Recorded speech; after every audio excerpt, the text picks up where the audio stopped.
गर्दा corona भ्याक्सिनको passport चाहिँ complete कसरी निकाल्नु भन्ने मैले तपाईँलाई अब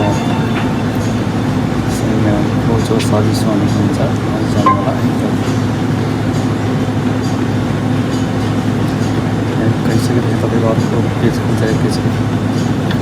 फर्किसकेपछि तपाईँलाई यदि ल्याङ्ग्वेज जापानिज भाषामा चाहिँ बनाउनु अलिक गाह्रो हुन्छ बुझ्नु तपाईँले यहाँ ल्याङ्ग्वेज सिलेक्ट गर्नुहुन्छ इङ्ग्लिस ल्याङ्ग्वेजमा पनि तपाईँले बनाउन सक्नुहुन्छ होइन इङ्ग्लिसमा पनि म चाहिँ तपाईँलाई अहिले जापानिजमा देखाउँछु मलाई चाहिँ जापानिजमा पनि सजिलो लाग्छ त्यही भएर तपाईँलाई जापानिज त्यसपछि तपाईँको ल्याङ्ग्वेज चेन्ज गर्नु ल्याङ्ग्वेज चेन्ज गर्न तपाईँलाई परेन भने तपाईँले यहाँनिर जानु होला यहाँनिर खोजो सर्भिस भनेर यहाँनिर क्लिक गरिसकेपछि तपाईँ नेक्स्ट ग्रामीण हुन्छ नेक्स्ट ग्रामीण यो टाइपको ग्रामीण हुन्छ तपाईँले यहाँनिर क्लिक गर्नुभयो भने तपाईँको दोही सुरु भन्छ पढेर चाहिँ तपाईँको सेम छ कि छैन काकुनिङ गरेर भन्छ पढेर सेम गरिदिनु भयो तपाईँले आएछ तपाईँलाई त्यसमा महिनाहरूलाई यहाँ भन्छ महिनाहरूलाई चाहिँ यहीँ राखिसकेपछि तपाईँले यहाँनिर चुगी चुगीको ठाउँमा त्यसरी क्लिक गर्नुभयो भने तपाईँलाई चाहिँ नेक्स्ट ग्रामीणमा जान्छ चाहिँ एकैछिन सिबराको माछीको भाषा भने चाहिँ एकैछिन फर्किनु भयो तपाईँको चाहिँ नेक्स्ट ग्रामीणमा चाहिँ यसरी गइसकेपछि तपाईँको चाहिँ अब के झिक्नु तपाईँले यसमा चाहिँ जिउमिङहरू पनि झिक्नुहुन्छ तपाईँले होइन तपाईँले जिउमिङहरू पनि यहाँबाट पनि झिक्नुहुन्छ खाजी जमेपछि चाहिँ तपाईँको लसनबाट निकालेको चाहिँ 7बाट चाहिँ खाली तपाईँ अहिले हामीलाई चाहिनको लागि भनेको कोरोना भ्याक्सिनको 6 सेकेन्ड्स भनेर सो भनेर आउँछ तपाईँले यहाँ तल यसरी देखेको हुन्छ यहाँनिर देख्छ यहाँनिर क्लिक गर्नुभयो भने नेक्स्ट ग्रामीण हुन्छ नेक्स्ट फेरि दोहोरी सुरुवात भन्छ तपाईँले पढे पनि हुन्छ नपढिकन छैन फेरि दोहोरी सुरु गर्दै पनि हुन्छ दोहोरी सुरु गरिसकेपछि तपाईँको यो पेजमा यहाँ जान्छ तपाईँले यहाँनिर चाहिँ तपाईँको माइ नम्बर कार्डको अंशुभाङ्ग हल भन्छ होइन माइ नम्बर कार्डको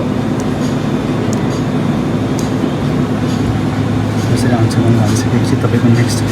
पेजमा जान्छ नेक्स्टमा गएर तपाईँको माइ नम्बर कार्ड झिक हुन्छ तपाईँले माइ नम्बर कार्डलाई झिकेर दिँदा पनि हुन्छ होइन यहाँ झिकेर यता दिँदा हुन्छ अब तपाईँ कहाँनिर बस्नुहुन्छ कुन केन्द्रमा छ चाहिँ म चाहिँ क्युसुको बस्छु होइन क्युसु पर्छ हाम्रो चाहिँ क्युसुमा क्लिक गर्दा तपाईँले आफ्नो जुन ठाउँमा बस्नुहुन्छ त्यो ठाउँ सिलेक्ट गर्छ हुन्छ त्यसपछि तपाईँ कुन क्युसुभित्र कुन केन्द्रमा बस्नुहुन्छ चाहिँ म चाहिँ फुकुओका केन्द्र नम्बर सावा केन्द्र क्युसुभित्र पनि धेरैवटा केन्द्र छ म चाहिँ फुकुओका केन्द्रमा बस्छु है फुकुओका केन्द्र छान्छु यस तपाईँको अब भ्याक्सिनको चाहिँ कुनै केमा बस्नुहुन्छ के हो कि कहाँ लेखेको पनि छ तपाईँले तपाईँको सेमेसको तपाईँले चाहिँ यसमा क्लिक गरिदिनु होला क्लिक गरिसकेपछि तपाईँको अब छैन तपाईँ कुन सीमा बस्नुहुन्छ फुकुओका केन्द्रको फुकुओका सीमा बस्नुहुन्छ म चाहिँ फुकुओका सीमा क्लिक गर्छु त्यसरी तपाईँको अब नेक्स्ट ग्रामीणमा जान्छ नेक्स्ट ग्रामीणमा गइसकेपछि तपाईँलाई अब कस्तो चाहिएको कोकुनाई जापानभित्रको लागि मात्रै चाहिएको कि अब बाहिर अब जस्तो म नेपाली भएपछि मैले नेपाल जानको लागि पनि युज गर्ने तरिकाले मलाई चाहिँ कोकसाई पनि चाहिएको कोकुनाई मात्रै नभएर कोकसाई नेसनल नभएर इन्टरनेसनल दुइटै चाहिएको हुन्छ तपाईँलाई कुन चाहिन्छ मलाई कोकसाई मात्रै चाहियो त्यहाँ जापानभित्रको लागि मात्रै चाहियो भने तपाईँले माथि बनाउनु सक्नुहुन्छ जापान बाहिर अब जस्तो अब नेपाली दिनहरू नेपाल जाने हुन्छ अब अरू जुन विभिन्न देशका आफ्नो देश हुन्छ अब जापानभन्दा बाहिर जाने हो भने चाहिँ तपाईँले तल यहाँनिर क्लिक गर्नुहुन्छ होइन खाइगाईमा चाहिँ यो चाहिँ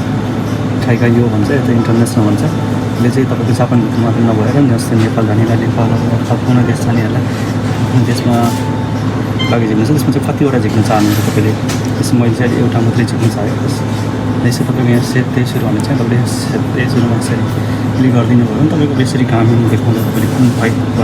कुन भ्याक्सिन कतिवटा हान्नुभयो कतिवटा हान्नुभयो यसरी सबै आउँछ यसरी तपाईँको निराकरण गरिदिनु भयो भने अब तपाईँले पैसा देखाउँछ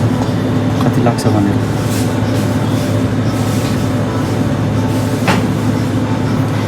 एकछिन फर्किनु भयो तपाईँले पैसा देखाउँछ मलाई लाग्छ 120 रुपियाँ समथिङ कति लाग्छ चाहिँ 120 रुपियाँ लाग्ने चाहिँ यसरी बनाएको चाहिँ 120 रुपियाँ लाग्छ अब तपाईँले यो स्टार्ट गरिदिनु भयो भने चाहिँ त्यो कराउँछ यहाँ चाहिँ अहिले मलाई चाहिएको छैन र मैले निकालेको छैन त्यही पनि म तपाईँहरूलाई तपाईँहरूलाई नचाहिए पनि खासै सिकाउनको लागि पनि निकालेको हुन्छ तपाईँले 120 रुपियाँ चाहिँ यहाँनिर राखिदिनुहोस् होइन हालिसकेपछि तपाईँले अब स्टार्टमा क्लिक गरिदिनु पर्छ केही प्रिन्ट गर्छ 20 पेजेस मात्र हुन्छ हामीलाई क्लिक गरिसकेपछि तपाईँको समय लाग्छ, एकछिन समय भर्खरै आइसकेको छ।